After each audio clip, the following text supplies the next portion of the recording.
Bienvenue à vous, chers étudiants, dans ce cours d'introduction au langage JavaScript.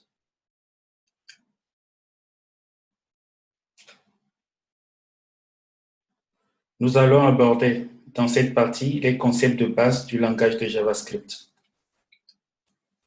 Comme objectif de cette partie, l'étudiant doit définir les caractéristiques du langage JavaScript, installer l'éditeur de code Visual Studio Code, insérer du code JavaScript dans une page HTML et interpréter les structures de contrôle.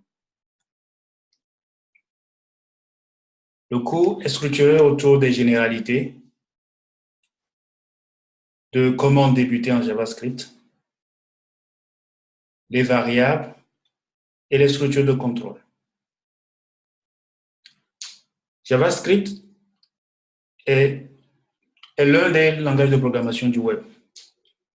Parmi les plus célèbres, nous avons Java EEE, Java Enterprise Edition. Nous avons PHP, qui est répandu. Nous avons du Ruby on Rails, du Python, de l'ASP.NET de Microsoft, du HTML, du CSS et bien sûr du JavaScript. Alors, JavaScript fait partie de la triade des technologies que tous les développeurs web doivent apprendre.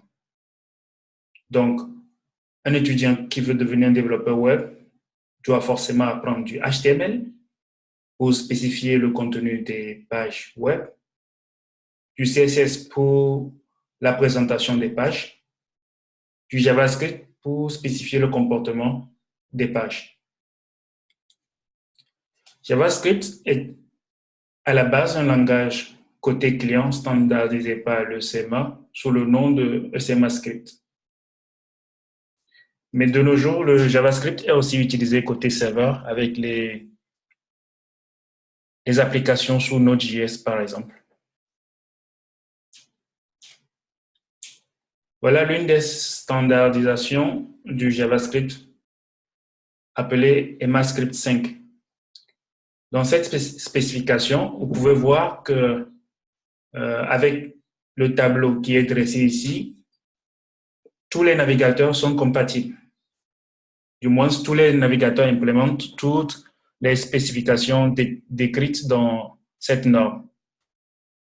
Comparé à l'EMAScript 6, nous voyons qu'il y a beaucoup de zones rouges, c'est-à-dire que les navigateurs n'implémentent pas ces fonctionnalités. Alors, il est important de faire cette comparaison afin de pouvoir choisir la version de la spécification à utiliser, afin que les applications puissent tourner avec les navigateurs actuels. Nous allons aller voir un site qui met à jour la compatibilité des navigateurs avec les spécifications. Et, ça vous permettra de faire votre choix au moment venu.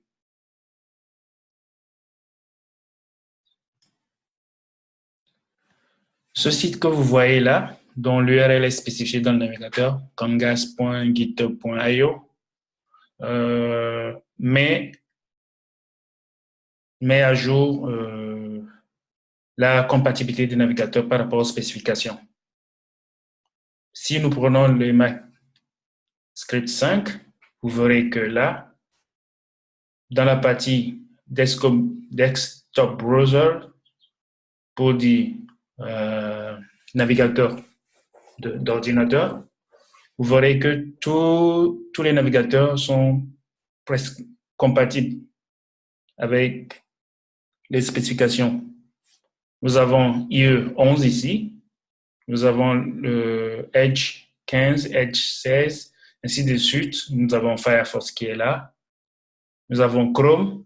Vous voyez que si vous utilisez la spécification ES 5, tous les navigateurs actuels pourront interpréter votre code JavaScript. Par contre, si nous prenons la 6, vous verrez là qu'il y a plein de zones rouges. Du coup, ce n'est pas vraiment une bonne idée de partir sur la 6 pour le moment. Donc, vous pouvez revenir ici de temps en temps, voir si les choses ont évolué et voir les nouveaux standards qui sont implémentés, la 2016 plus par exemple, et comparer. Ça vous permettra de faire le choix de la spécification à suivre.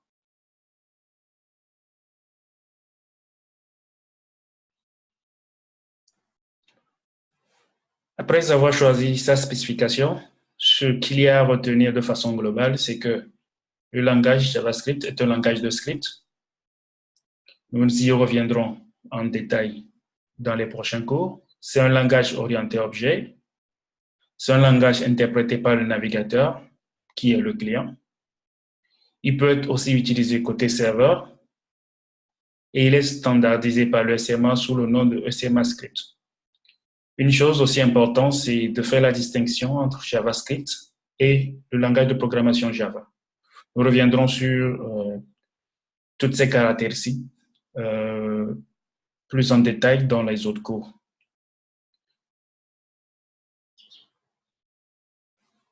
Ceci met fin à la présentation générale sur le langage JavaScript.